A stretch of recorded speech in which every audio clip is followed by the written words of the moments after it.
هفته خبر تو خبر داره براتون. از تب تند استخون جویدن تو نظام ولایت که روز به روز بالاتر میگیره. هفته پیش یه همایش مبارزه با فساد گذاشتن، اما همایش رو عمامه‌شون خراب شد و گرگ دعوا دوباره گرگ گرفت.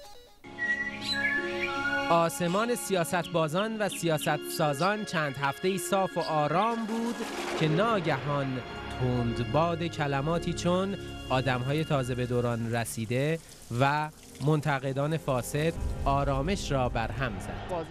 نتیجه این که برگزاری این همایش نظام را انداخت تو هچلی که باندهای متخاصم سیخ‌هاشون رو فرو کنن تو جون همدیگه. خب آخه چیکار کنن؟ مجبور. Now I present to you Cactus Body Slam.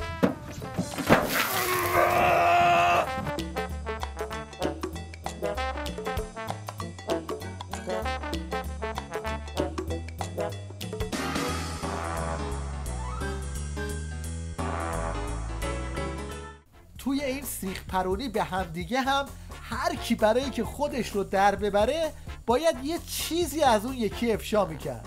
برند جدید این افشاگری ها هم تا اطلاع ثانوی موضوع فساده.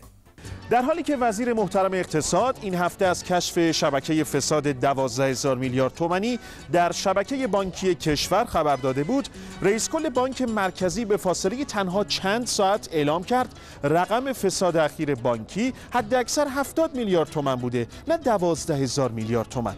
بله، حد اکثر 70 میلیارد تومان بوده. این که چیزی نیست. برای چی مسئله رو اینقدر بزرگ میکنید آخه؟